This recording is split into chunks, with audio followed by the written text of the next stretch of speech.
To me, my X-Men.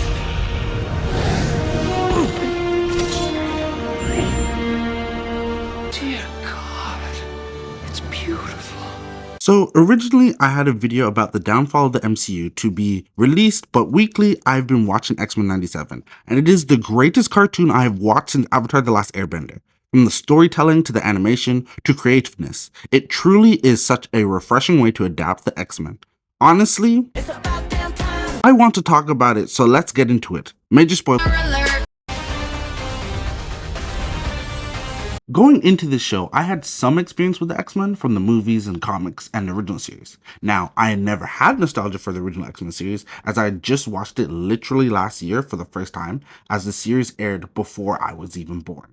Though my dad definitely loved it, and rightfully so, it's a great series. And somehow, this new show takes it to the next level. Before this show, I had Avatar: The Last Airbender and Invincible as my top 2 animated shows. But I am sorry, this might take the cake. Finding out that series runner Beau DeMayo got fired before the release of the first episode had me worried. But as I watched more and more and saw his tweets that explained details and drop hints for the episodes, I started thinking to myself, man, what did he do to make them niggas that mad? Still no update on what has happened, but season 2 is already written, so there shouldn't be any drop off in storytelling quality. Also, there shouldn't be a huge wait for season 2 like they did with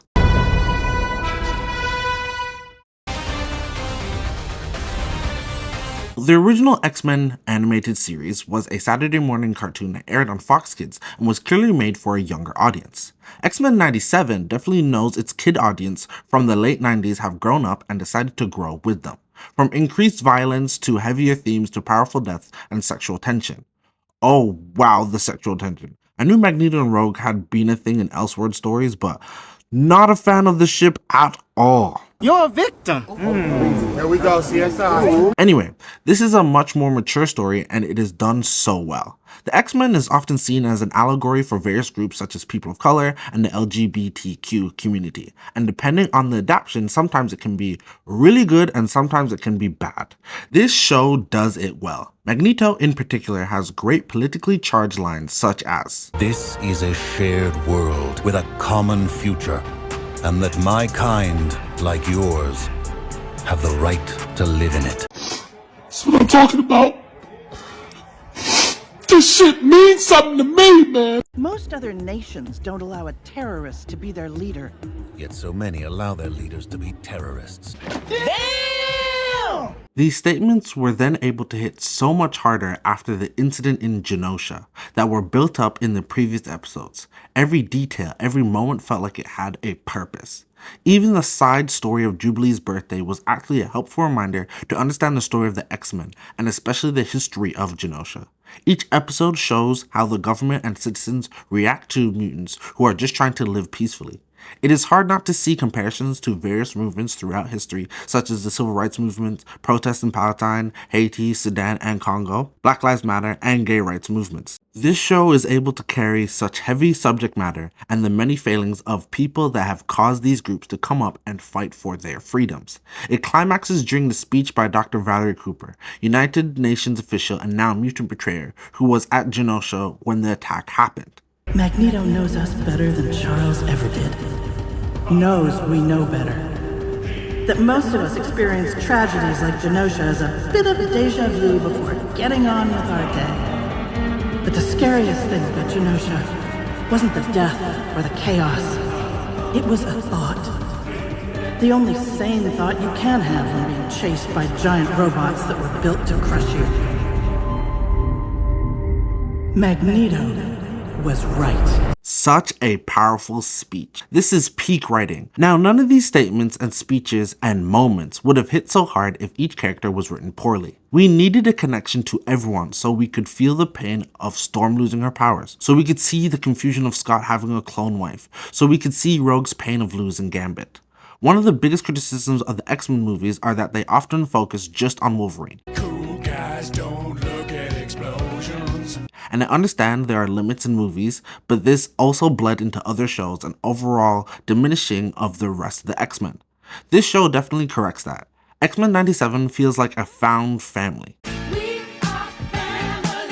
with each character's issue being highlighted and treated properly, just like how it felt in the original X-Men the animated series. That original series was known for having a much smaller budget than this current series, but was able to be enduring through its storytelling. This show is able to do that, but with a budget to really show off its animation. Before we continue with the video today, remember to like, comment, and subscribe below, as your support would go a long way.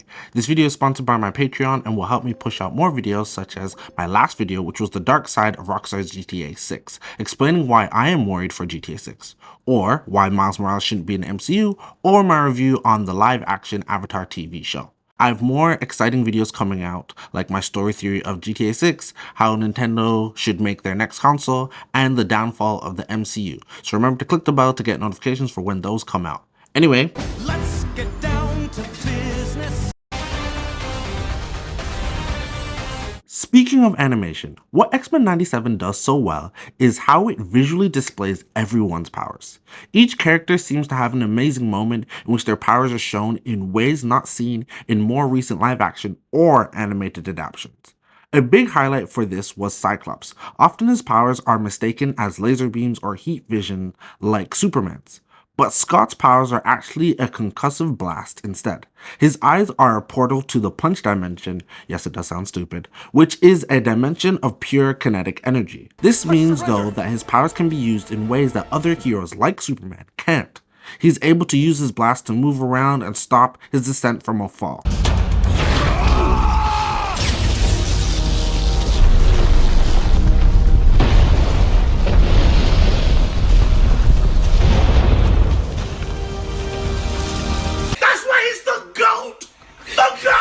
Gambit was able to team up with Wolverine and enhance his adamantium claws. I mean, technically, shouldn't this light up the whole of Wolverine, or at least his skeleton? We do not care. It looked awesome. Giving all these characters moments to shine and show off their powers really helped to develop how they all individually add to the team. Like, look at this scene showing Wolverine's perspective of Nightcrawler's BAMF teleportation. This is great, and is why animation is usually the best medium to adapt these mystical stories. I have never seen Nightcrawler's teleportation like this, as someone who fell in love with Nightcrawler ever since seeing the opening scene of X2 as a child. Animation is such a great medium to adapt mystical stories, as proven by the Miles Morales Spider-Verse movies, and Netflix's continued terrible adaptations of anime and animations such as the Avatar Netflix series. X-Men 97 is how to use your medium to expand and enhance the story. I have a few issues with this show, and my biggest one is that the storylines feel a little too rushed. Storm lost her powers for a total of 3 episodes, and we never truly got to dig deeper into her trying to adapt without her powers. We dealt with the secret of Jean Grey being a clone named Madeline, who is now presumably dead. We never truly saw much of Scott, Jean, Madeline, or the true Jean dealing with this issue. There was a child that was formed from this bond, yet we never got to truly see the dynamic play off with each other or develop as we went on to the next storyline. It was just a mess. Not to say I didn't love the storylines or the overall direction of the season, but individually there was definitely more that could have been done. Now, to be fair, this was probably due to the limited amount of episodes allowed this season with only 10. Season 1 to 4 of the original season was a minimum of 13 episodes, with season 4 ending with 21 episodes. Hopefully, future seasons will allow for more in-depth storytelling. My next biggest issue with this show was its release schedule. I love that it was weekly release that allowed the episodes to marinate in me, especially for the hard-hitting episodes such as episode 5. But there was such a big miss in not releasing new episodes Saturday mornings. If you're going to pine for our nostalgia, you might as well commit to it properly. Come on, man. That's too easy. Honestly, that is where all the issues end for this series, as it was that amazing. X-Men 97 is a great animated show that used the medium of animation to properly expand the lore of X-Men, the animated series, and show the MCU how to properly adapt superhero stories in the post-Endgame world. There was a reason why it was the most watched show on Disney+. Studios need to realize animation is for all. Weak releases allow for word of mouth to grow the audience and keep greenlighting mature animated shows and movies. Also, I hope when the X-Men are inevitably brought over into the live action in the MCU, don't just push this series into the MCU, but instead take lessons and learn from what worked so well into their own adaptation. So let me know down below on what you thought of X-Men 97. Do you think future seasons will be done well after the firing of Beau DeMayo? What are you looking forward to? Remember to like and subscribe, and I will see you next time. By the way, bring back Bobby Drake. He is my favorite X-Men. Where is my Iceman?